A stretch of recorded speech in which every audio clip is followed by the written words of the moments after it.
Hello guys, मैं Deepika Jha DP house channel में आपका स्वागत करती हूँ। फ्रेंड्स, आज के हमारे इस वीडियो में मैं आपको बताने जा रही हूँ हिंदी वाच्य, जो कि हम लोग झारखंड सचिवालय के लिए पढ़ेंगे।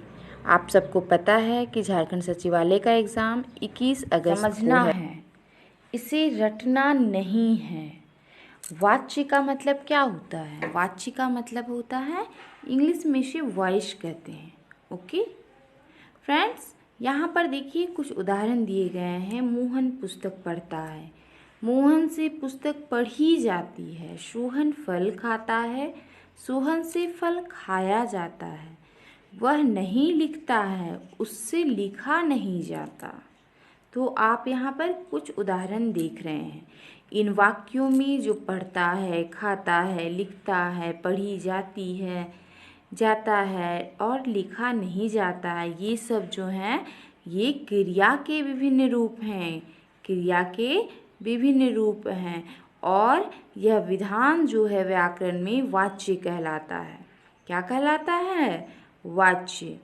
देखिए, अगर वाच्य की बात करें तो क्रिया के जिस रूप से यह ज्ञान हो कि क्रिया के जिस रूप से भी यह ज्ञान हो कि क्रिया का विधान कर्ता कर रहा है, कर्म कर रहा है या किसके विषय में किया जा रहा है, मीन्स कर्ता है या कर्म है या विषय क्या है। तो क्रिया की जिस रूप से भी यह ज्ञान हो कि क्रिया का जो विधान है वो कर्ता है, कर्म है अथवा किसके विषय में है, तो उसे हम क्या कहते हैं? उसे वाच्य कहते हैं। फ्रेंड्स, वाच्य 3 प्रकार के होते हैं: कृत्यवाच्य, क्रमवाच्य, भाववाच्य। कृत्यवाच्य को एक्टिव वॉइस कहते हैं, कर्मवाच्य को पैसिव वॉइस कहते हैं और भाववाच्य को इम्पर्सनल वॉइस कहते हैं। तो जब आप इन तीनों को देखेंगे, कृत्यवाच्य, क्रमवाच्य और भाववाच्य, यहाँ पे देखिए यही है क्रिया का विधान कर्ता, कर्म और किसके विषय में किया जा रहा है, तो उसे वाच्य कहते हैं। अगर साधारण भाषा में कोई आपसे पूछे कि वाच्य क्या है, तो आप बोल सकते हैं कि क्रिया के जिस रूप से यह ज्ञान हो कि क्रिया का विधान कर्ता, कर्म अथवा के किसके संबंध में, विषय में किया जा रहा है, तो उसे हम वाच्य कहने लगते हैं। आइए वाच्य के भेद के बारे में देखें। पहला हमारा क्या है? कृत्यवाच्य। चलिए कृत्यवाच्य के लिए देखते हैं। यहाँ पर देखिए फ्रेंड्स, उदाहरण दिया गया है कृत्यवाच्य का। पहला क्या है? बालक पुस्तक पढ़ता है और बालिका पत्र लिखती है। यहाँ पर जो वाक्य में कर्ता है बालक और बालिका, जो काम को कर रहा है उसे कर्ता कहते हैं। यह कौन है? बालक और बालिका है। यहाँ कर्ता की जो प्रधानता है, मीन्स कर्ता कर क्या रहा है, वो पढ़ता है और लिखती है। तो यहाँ पे देखिए बालक पढ़ता है तो कर्ता की प्रधानता जो कर्म है उस पर पढ़ रहा है। जैसे बालक क्या कर रहा है? पढ़ता है और बालिका क्या कर रही है? लिखती है। तो क्रियाओं का विधान जो है बालक और बालिका के लिए वो यहाँ पर हुआ है, अतः यहाँ कृत्यवाच्य है। क्या है यहाँ पर? यहाँ कृत्यवाच्य है।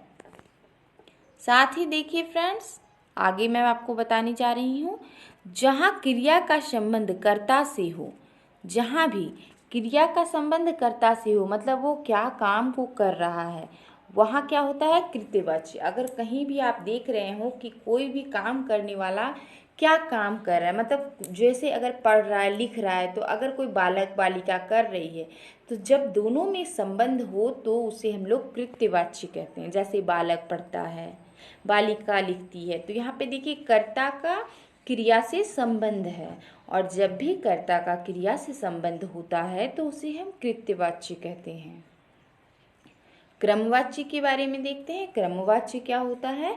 जहाँ क्रिया का संबंध क्रम से हो। ठीक है, क्रिया का संबंध यहाँ किससे है? क्रम से हो, वहाँ क्रमवाच्य होता है। जैसे था आपका कृत्यवाच्य में क्या? बालक पढ़ता है, लेकिन यहाँ क्या है? बालक से पुस्तक पढ़ी जाती है। मतलब क्रिया जो काम जो है उसका संबंध किस चीज़ से है? क्रम से हो रहा है यहाँ पे। जैसे पुस्तक पढ़ी जाती है, ओके, पत्र लिखा जाता है, बालिका से पत्र लिखा जाता है। तो दोनों वाक्यों में क्या है? क्रम की प्रधानता है। उनकी रूप रचना में लिंग, वचन, पुरुष के अनुसार बदलाव भी होते हैं। ओके, भाववाच्य की बात करते हैं। भाववाच्य में जहाँ क्रिया का संबंध ना तो कर्ता से है ना कर्म से है अपितु भाव से हो, वहाँ क्या है, भाववाचक होता है, भाववाच्य होता है। मीन्स जहाँ क्रिया का संबंध ना कर्ता से होता है ना कर्म से होता है, वो किससे होता है, वो भाव से होता है, उसे क्या कहते हैं, उसे भाववाच्य कहते हैं। जैसे बालक से पढ़ा नहीं जाता है, यह भाव बता रहा है कि बालक से पढ़ा जा रहा है या बालक से पढ़ा नहीं जा रहा है। बालिका से लिखा नहीं जाता है, यहाँ देखिए क्रियाओं का भाव ही प्रमुख है। यहाँ क्रिया जो है वो दोनों स्वतंत्र है, क्योंकि ये दोनों वाक्य जो है नकारात्मक हैं, तो ये क्या है, ये भाववाच्य हो गया। फ्रेंड्स, एग्ज़ाम में आपका पूछा जाएगा, उदाहरण दे दिया रहेगा, पूछा जाएगा आपसे कि यह कौन सा वाच्य है। इसके साथ ही साथ यहाँ पर आपको वाच्य में परिवर्तन करने के लिए भी कहा जाएगा। जैसे कृत्यवाच्य से कर्मवाच्य बनाइए, ठीक है। तो कृत्यवाच्य के वाक्य को कर्मवाच्य के वाक्य में बदलने के लिए क्या क्या हम लोगों को ध्यान में रखना होगा। अगर आपको दिया जाएगा कि आप कृत्यवाच्य के वाक्य को क्रमवाच्य में बदलिए, तो आप क्या करोगे, सबसे पहले कृत्यवाच्य की क्रिया को सामान्य भूत में बदलिएगा। मीन्स अभी हो रहा है तो हो रहा है, हो गया। उस बदले हुए रूप के साथ आप काल, पुरुष, लिंग, वचन ये जो है ये जोड़ सकते हैं। इसमें से अथवा के द्वारा भी आप प्रयोग कर सकते हैं। एक मैं उदाहरण आपको दिखाती हूँ, आप किस तरीके से बदलेंगे। जैसे देखिए कृत्यवाच्य है, कृत्यवाच्य में क्या लिखा हुआ है, रमेश कहानी लिखता है। मैंने पहले भी बताया था कि जहाँ पर काम जो है, क्रिया जो है वो कर्म कर रहा है, ठीक है। जैसे रमेश कहानी लिखता है, यहाँ पर आप क्या देखते हो, रमेश कहानी लिखता है, ओके। लेकिन यहाँ पे क्रमवाच्य में क्या है, रमेश से कहानी लिखी जाती है, तो आप क्या करें, रमेश कहानी लिखता है, इसको सामान्य भूत में आप कैसे बदल सकते हो, कहानी लिखी जाती है। इसके साथ आप अपना पुरुष, लिंग सारा कुछ बदल रहे हैं। और साथ ही साथ देखिए यहाँ पे से जो है या फिर के का प्रयोग हो रहा है। जैसे से, रमेश से, पहले जो कृत्यवाच्य थे इसमें से का प्रयोग नहीं था और क्रमवाच्य में से का प्रयोग हो रहा है। सुरेश से कहानी लिखी, सुरेश ने कहानी लिखी, ये कृत्यवाच्य सेंटेंस है। और इसका जो क्रमवाच्य है वो कैसे है, सुरेश से कहानी लिखी गई। तो इस तरीके से फ्रेंड्स आप वाच्य के बारे में पूरा डिटेल देखिए। वाच्य के 3 भेद के बारे में देखिए, कृतवाच्य, क्रमवाच्य और भाववाच्य।